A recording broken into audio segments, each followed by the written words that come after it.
Hello and welcome to the Module 4 Implementing HyFlex presentation. This is going to help explain a few of the factors that we try to acknowledge are things that need to be solved or challenges to be overcome, opportunities to be prepared to take advantage of, perhaps if you want to think of it positively, for us to do HyFlex well. There are things that we have to do that we can do that someone else has to do for us. It could be realigning our student information system. It could be creating a definition for HyFlex and a category of that kind of course so that we can schedule it. Students will know what it is. It's about student support. It's about faculty support. It's about administrative requirements and getting permissions to do things differently.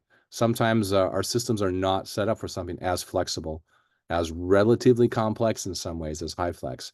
And so even though we might be able to get through something and pilot something on our own without having lots of permissions or approvals, it's a good idea to have those conversations so you know what is needed. And then if you want to go broadly, more broadly than just a single course, a couple of faculty, then you're going to have some administrative support, no doubt. So that's what we're here to talk about in this particular module. There are slides, of course, that are posted to Module 4 in the workshop site, and you can follow along with those, or you can read those on your own. I'm going to show them to you. I'll share them here in the presentation, and then give you an opportunity, of course, to explore more on your own. I'm not going to try to talk through all the details of all these slides. A lot of them have links to other places, resources, examples that you can look at on your own.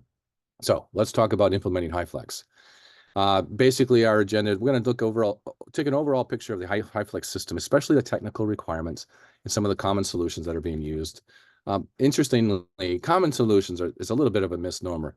Everyone's solution turns out to be almost always, it's your own solution. It's very contextual. It's in your room, essentially. It's your technology suite that you're using. And so there'll be some common things we do. We capture audio, we capture video, we capture some other kinds of interactions, perhaps. We support students interacting during a live session.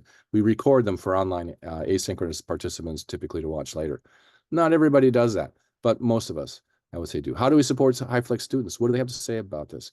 What about HyFlex faculty? What do they need? What about other administrative requirements?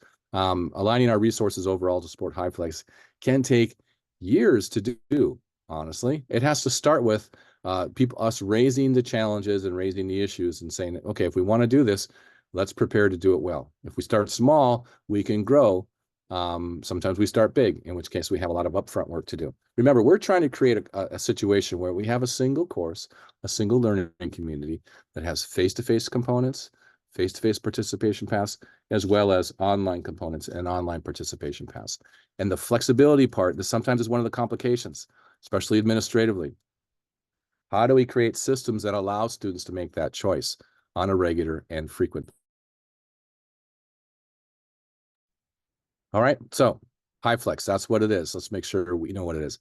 Oh, by the way, one of the implementation considerations is, do you have a policy or a definition?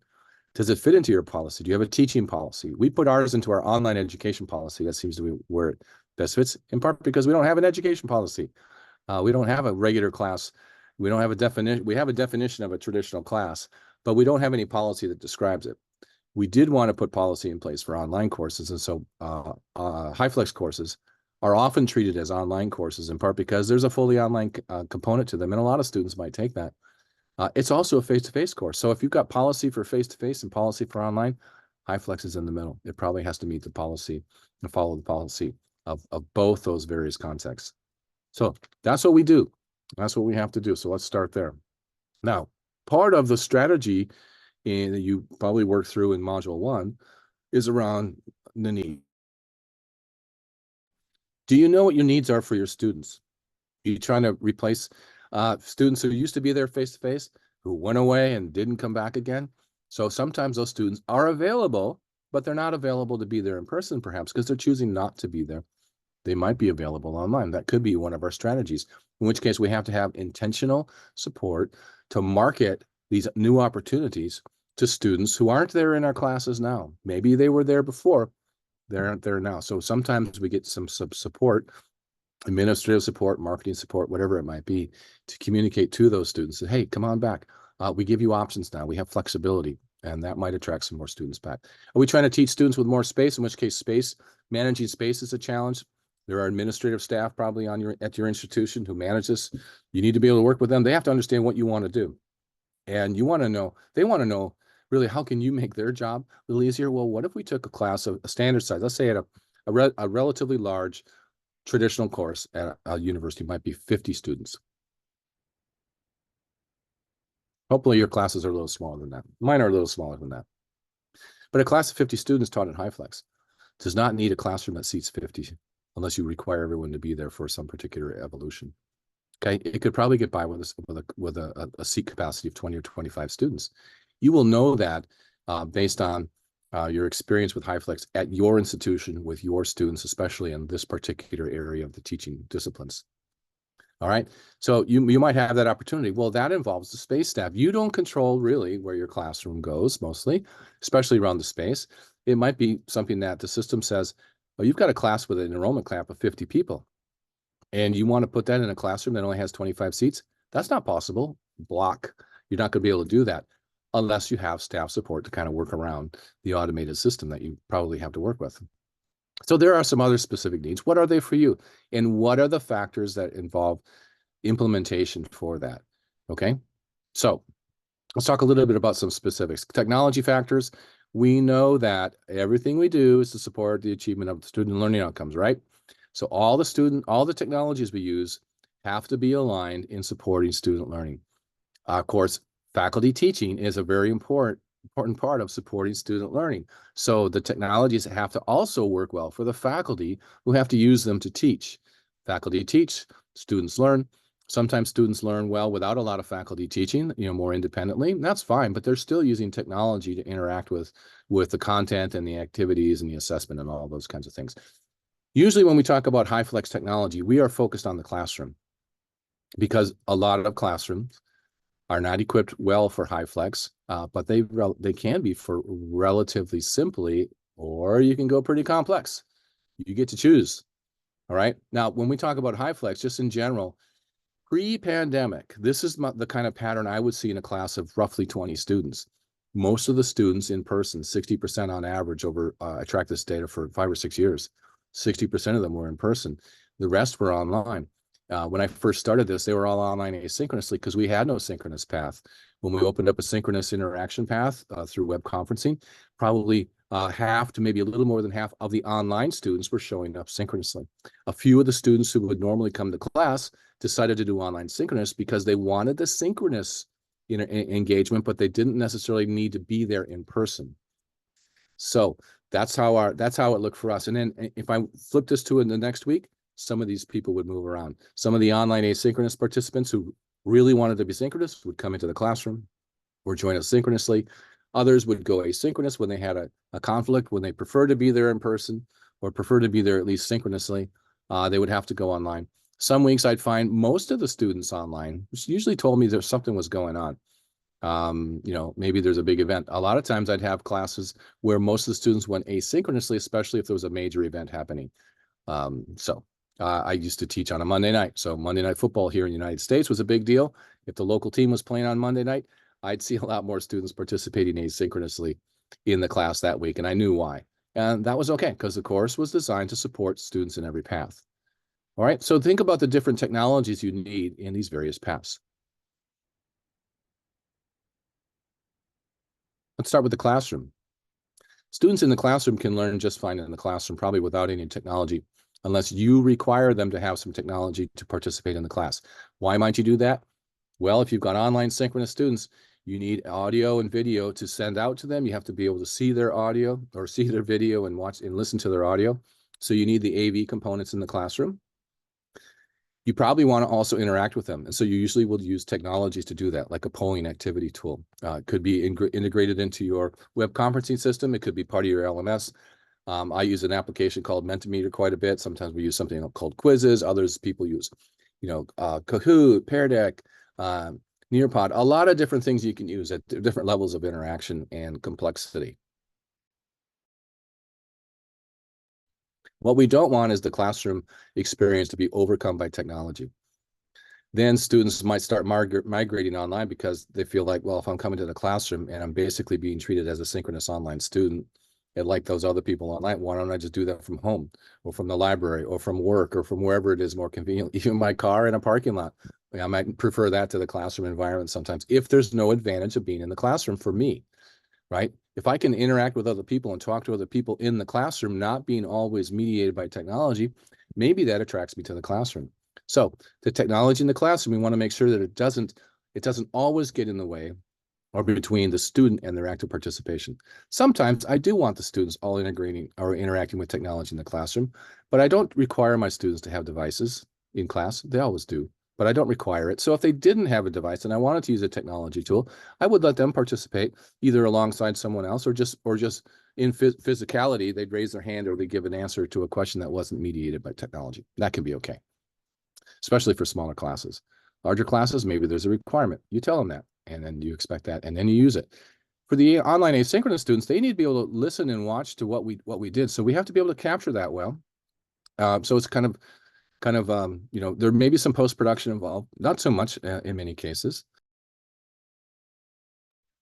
For our recordings, they can get them integrated through the LMS right away. Sometimes when students online have to talk back to us, they either have to type into some sort of LMS tool like a discussion board or some other interaction tool. Or when I do a live interaction in class with technology, I want them also to be part of that, even though they're asynchronous. And so I want tools that'll allow an asynchronous after the fact participation as well. So we have our live interactions, and then the asynchronous students can come in a day, 2 days, 3 days, 4 days, maybe even later, and also participate in the same activity and leave a trace. When students have to create like a presentation for a class, online asynchronous students, they typically have to produce their own video. Audio and video production for them is an important part of what they have to be able to do. Thankfully, these days, this has become so much easier to do. And students have been doing this oftentimes for years before they even get to your class nowadays.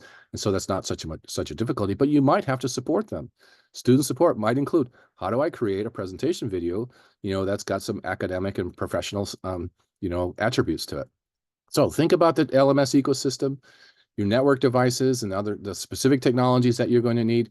One thing students online are going to need is some sort of network connection. If they don't have a good network in their home or in their region even, are there ways they can get to a different place that will give them the network connection? If you know they have a weak connection, then you have to make sure that you are keeping your media use relatively low, like no rich video, long 160 megabyte videos required for them to download, because that might take, I don't know, 4 hours for some of them. So think about the technology needs for your classes, what you have to teach, and what students have available to them. So in the classroom, these are some examples that have been shared with me over the years. Here's an example. They have what they call it. They have 4K cameras. This was probably 2 or 3 years ago. They have a regular presentation screen at the front as well as a whiteboard. What they did is they added another screen in the corner. And there on the right, you can see, lower right, you can see the students who are joining remotely there. This is really important for the faculty and the students in the class to be able to see the students who are joining remotely, not on the same screen that you're presenting content on. Why? Because they'll take up half the screen, if not more, or they'll be really super tiny windows and basically meaningless to have their video on. So you want their video on, give them a reason to have their video on. Put them on a screen and let them know, hey, you're being presented on the screen so we can see you, so we can see your reactions to what's going on in the synchronous session. And when you're participating in the class discussion, you have a picture as well as a voice. You might have a moving camera video as well as a voice. So that's an important part. This is an example of my classroom. Here's a link to a 3D view of this. Well, actually, this is just a link to the back camera. There's another place you can find a link to an interactive view of my classroom, and I'll put that link. That link will be in the module 4. So we can do a whole class view, and then we have an active learning classroom. Students sit at tables. They have another screen that's very close to them. The screen happens to the front. I wish I had another screen that could be programmed just to show the online students, but I don't. And I haven't been able to convince my technology team yet to add that to this particular classroom, because there are other faculty who teach in ways in this classroom that are not HyFlex, that are more traditional active learning, and they don't need it. And so the administrative support on my campus says, well, if it's only one faculty who wants this for their class, we're not going to make that a big thing. And I have workarounds for that, so I can make it work. So I don't make a big deal of it. Unfortunately, I wish it was ideal. It's not ideal. We have a wonderful audio system for capturing. We have these wireless mics that go on tables. They can be turned on or off. There's a lav mic for the faculty to wear, but also for a guest presenter to wear. We have a one push button kind of control board there that's accessible. So it's got touch controls, not touch controls, but you basically braille that can help you identify what you're pushing. If you have a sight challenge. And that works really well from the run. So in one place, I can control it all. I've learned, though, I need some simple solutions to bring in with me. So my technology I use not only is the installed technology in the classroom, but I always have at least one extra camera and at least one extra microphone that can capture a small room audio. Because I walked into that classroom and for some reason, something's not working. Cable's not working. I had a situation once where the alarm went off and I couldn't turn it off. I had the code, I thought, but it wouldn't work. So I went to another room that did not have technology for HyFlex. And so I brought in my own technology. I carry this in my backpack now. A lot of faculty will have this in their office or maybe a departmental office. So if you need it in an emergency, you can get to it. Some campuses use simple things, integrated solutions like the Meeting Owl. This price was effective, well, when I first put this together, maybe 2 or 3 years ago. I'm not sure what the price is now, but it's pretty reasonable. And some you can actually daisy chain these, connect them together to serve a larger space in a typical conference room.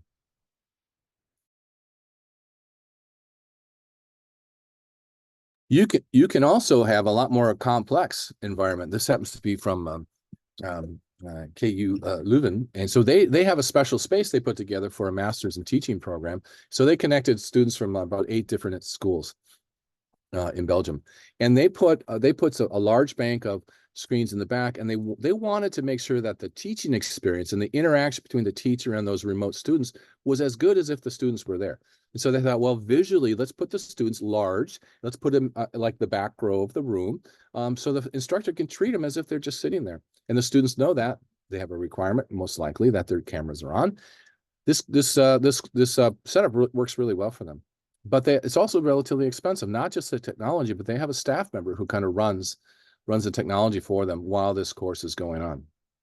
Here's another example, where you've got the teacher and there's a room operator here as well that's controlling remote students and face-to-face students. And they actually have a nice interactive platform they use with integrated chat and things like that. So you can get pretty complicated with this, and it can work really well. Now, the more complicated it is, the more time and effort is usually put into training the faculty for it and providing tech support when it's needed. Here's another example. This is also the Leuven example with the different kinds of HyFlex rooms, hybrid virtual room, a remote classroom where you can have students in person as well as online. Here's another example. There's a lot of active learning spaces that are designed for this, especially post-pandemic. Most of us, when we're doing changes to our rooms with technology in them, we're making sure that they will accommodate remote learners as well as face-to-face, which essentially would support HyFlex. Here's an example of a lecture hall that has the remote students not in the back. They'd be way too tiny back there. They've got them right in the front so the instructor can see them and is more likely to interact with them as if they were there in person than if they were all way in the back of the room. Another way of doing this, you can have lots of different solutions. As far as the other kinds of technology, this is just another link. You've also saw this probably in module 3. In that presentation, there's a link to this typology of free web-based learning technologies done by EDUCAUSE. Lots of different technologies. And so for interacting with technology in your HyFlex space, you can use almost any of these for different reasons. Pick ones that are accessible, that are free for students, and not too complicated for them or for you. There's a good resource for you, flexspace.org. This basically is kind of a database of flexible learning environments that people around the world have contributed to the database, hundreds of places. This is probably an old interface by now, but essentially, if you log in, you just need a name and an email address to log in to get an account. You can log in and you can search for, I don't know, hybrid classrooms, HyFlex classrooms, and see what other people are doing. And there's lots of information. And each of these screens then would dive down deeper into a deeper explanation of what's the use of the room, what's the technology, and what's the use case, and maybe even a contact person that you can talk to. Okay, technology. Gotta love it. Let's talk a little bit about student factors. What do students value? Well, these are some of the classic values from students. What do you need to support them so they can get this value?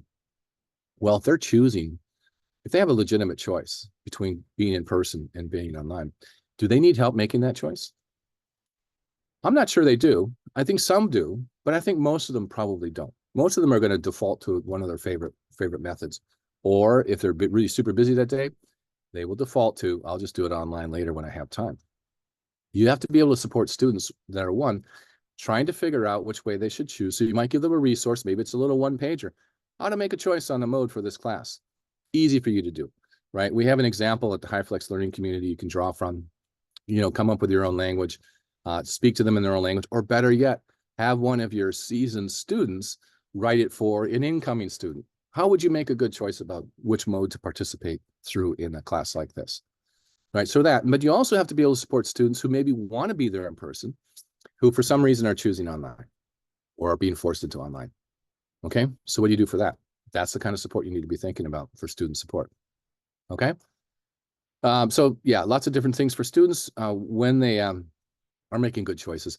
I asked students, and I had students actually give me 3 or 4 minutes on what their HyFlex experience was like. This group of students is from early days, pre-pandemic, like 10 years ago days. I'm dating this video a little bit, but these are students that were part of my my version 2 of HyFlex. Beyond just asynchronous was an audio recording in a discussion forum.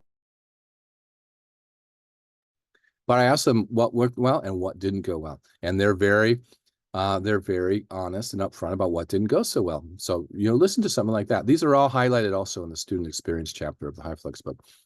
And I asked them for some tips as well. Give me some tips for what's the 10 top tips you would give an incoming student as to how to survive in HyFlex. Ask your students. You can take a look at resources like that as you have time. We kind of redid this a little bit post-pandemic. And so because we saw some big differences between our student mode preferences pre-pandemic and post-pandemic. Post-pandemic as in 2022 and later. Before, like I said, about half the people in person, and then pretty much an even split online in the various modes. Post-pandemic, almost nobody in person, sometimes nobody in person, and then a split between online synchronous and asynchronous. So we would create HyFlex courses and invite students in person, and sometimes they wouldn't show up at all in person. We had to be okay with that, because if we're giving them the choice, then it's actually part of the faculty support ideas. How do you prepare faculty, yourself even, for no one showing up in person?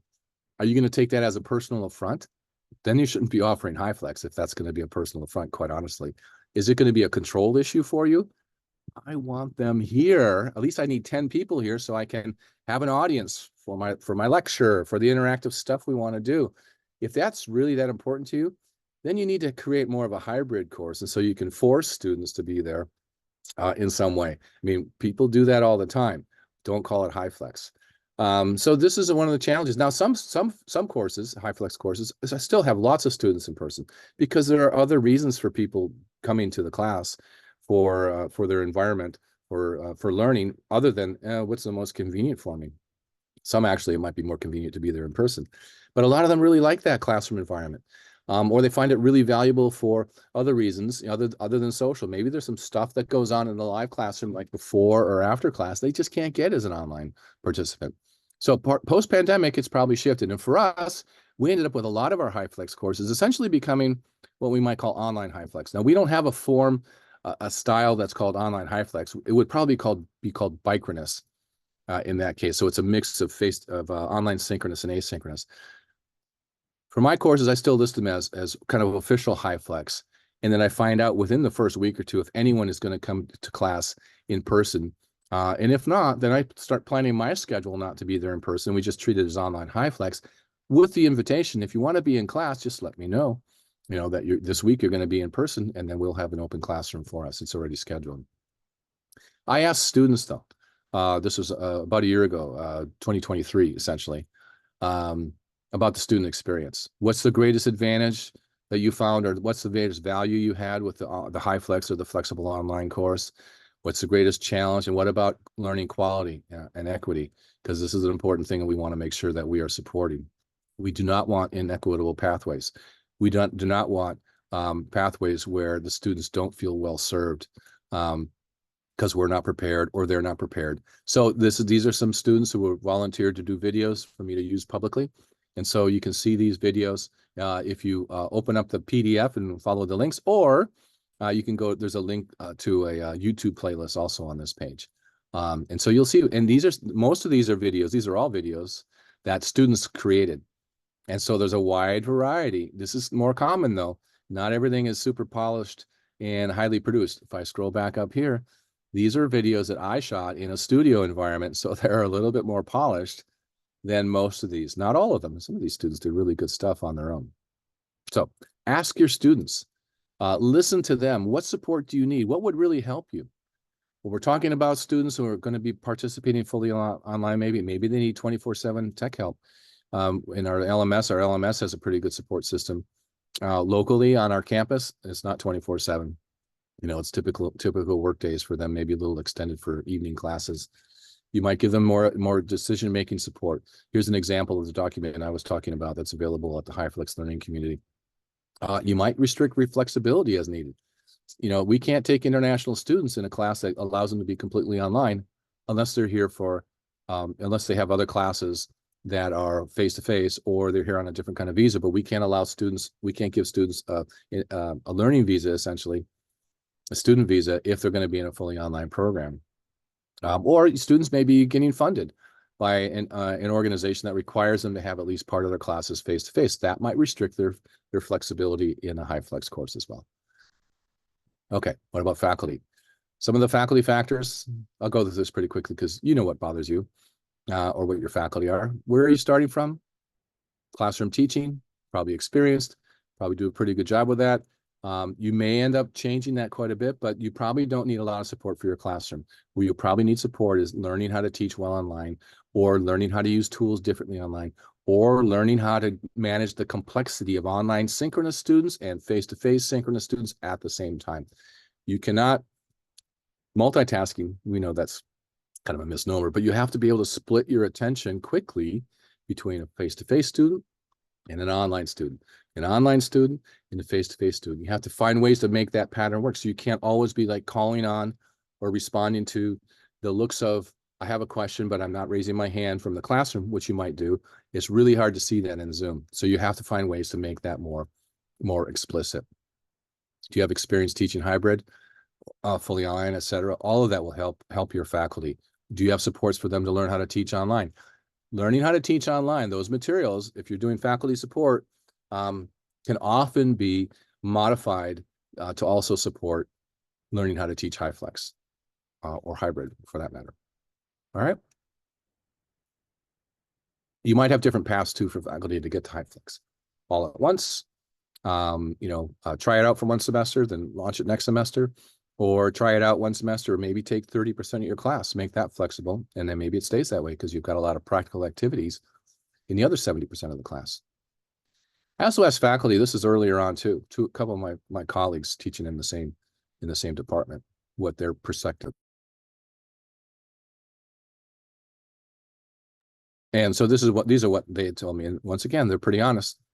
Thought, yeah, it's a good idea, but it can be hard, right? And it can be hard to get started. And there's more for you to do, especially getting started. And you have to change what you're doing throughout a week so that you can be available for your online asynchronous learners. These are some of the things that faculty value. Which of these, are associated with support? Well, one of the things for faculty is getting the support of their administration as far as treating this as an innovative practice, maybe for retention, tenure, and promotion ideas. And a lot of our systems, if this is the kind of system you're in where you get reviewed on a regular basis, this would count as an innovative practice, and that's typically valued. Where it doesn't work so well is if an administrator in the chain of review does not value HyFlex. It says, yeah, you're calling that an innovative practice. I think it's just a bad idea. So that's not a good thing in my mind. That would be a problem.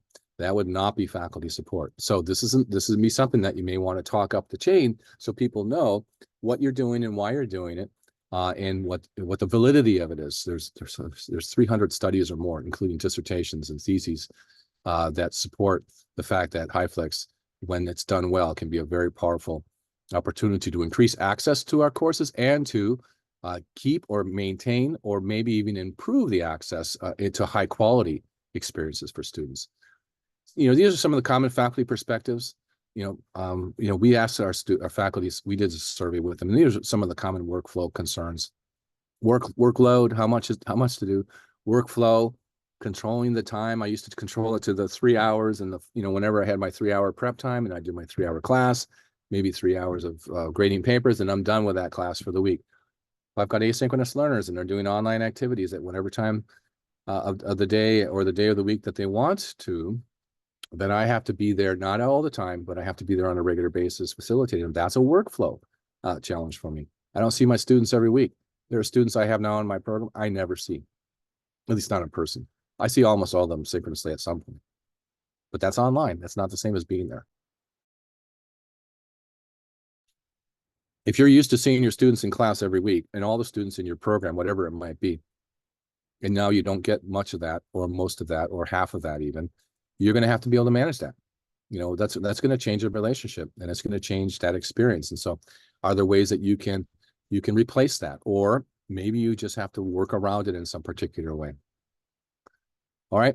Other concerns, some faculty are concerned, hey, well, I schedule these wonderful activities, but students don't participate.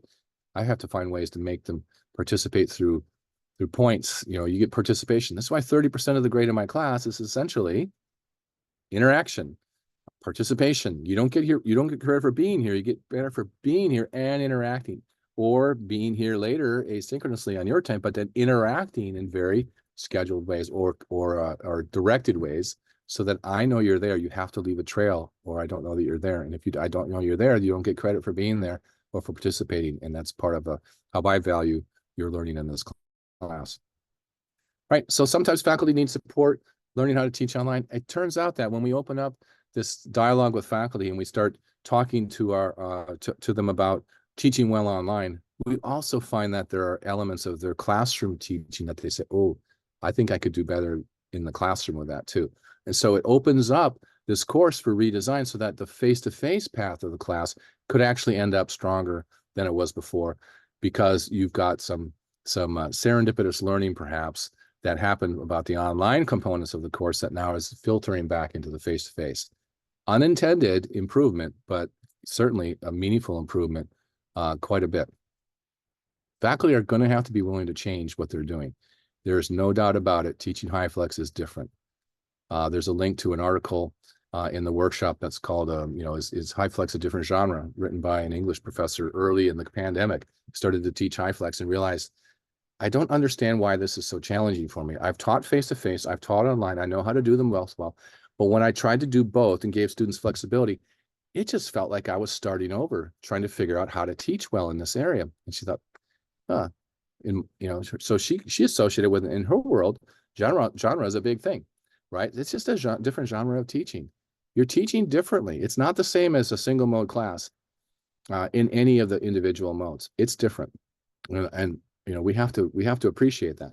And part of the challenge for us with administrative factors is often our administrators and our staff, they don't know that it's any different. It's just a course. Yeah, so there's an online path and a face-to-face course. Well, we have face-to-face courses. We run those well. You know how to do that. We have online courses. We run that. We've been supporting that for a couple of decades. What's the difference? What additional support do you need for HyFlex? And then you start explaining to them, and I was, oh, so they could take two classes that are scheduled synchronously at the same time, but one of them they could do asynchronously. So that would be an overlap. Our system doesn't allow that.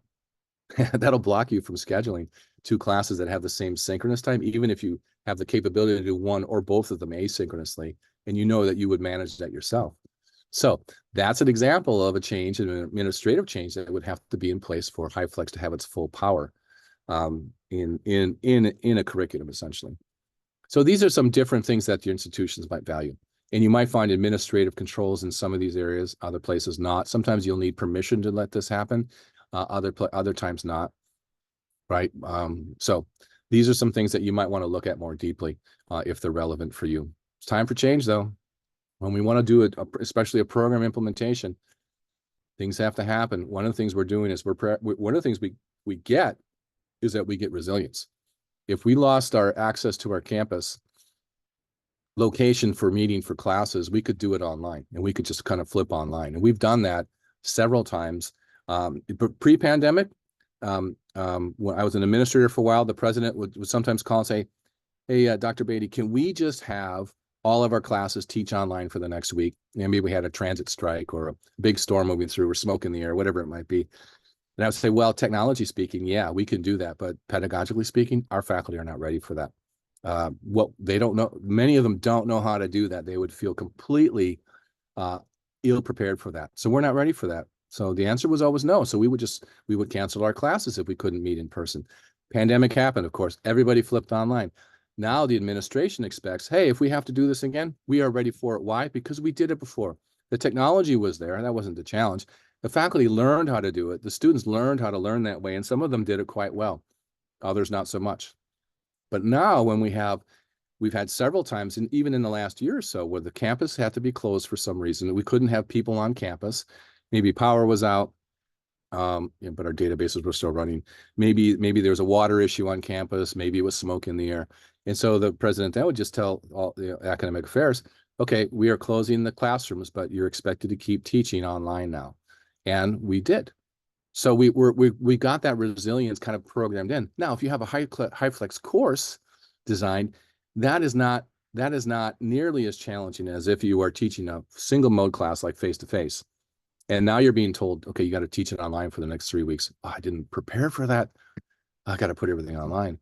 That kind of thing might happen. Now the administration will expect you to do that. So our guidance is try to do this ahead of time. Put your stuff online at least. And if you can, and you're interested in doing this, or your program wants to do this, consider HyFlex so that you are available ahead of time. So these are all important things. Other administrative factors, making decisions large scale to go to HyFlex. Is it feasible? Do the benefits that you expect outweigh the costs? Do you expect more students? Do you expect to be able to keep programs running that might otherwise kind of slowly die out? Is that important to you? Do you need all these kinds of delivery? Do you need both synchronous online and synchronous online, asynchronous and synchronous? Do you need the classroom even? There are some programs, if you offer HyFlex and everybody goes online, you might ask the question, do we even need the classroom environment? And the answer might be, doesn't seem like it. In my own classes, if I had like 2 or 3 terms in a row where no one was coming in person, I'd seriously consider shifting over to more of an online HyFlex or online flex kind of program rather than taking up the calendar schedule for a classroom that no one ever uses. But I wouldn't do that on one semester. I would probably do it after 2 or 3. And that tells me that there's a change in the student demographics and what they desire, at least the ones that we're attracting. All right, so student schedule flexibility. If you do this broadly, you can get student schedule flexibility so they can actually register for different kinds of courses that might overlap. So there's a lot of different ways to do this. If you don't have it in your student information system yet, sometimes faculty or departments will take a course of a standard size, split it into 2 sections, list one online, list one face-to-face, and then invite all those students who enroll in either section to be either in person or online, and doing that through direct communication with the students. That way the student information system doesn't have to know, and the scheduling system doesn't have to be realigned to support HyFlex. You basically do it as a workaround. That can work for a while. And we've done that ourselves as well.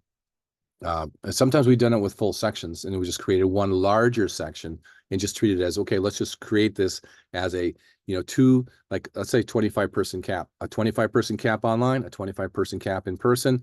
I'm going to treat it now as a 50-person course, combine those sections in the LMS and tell the students that we are in this together. If we have to reconfigure it as a 50 enrollment person section to meet our FERPA requirements, then we would do that.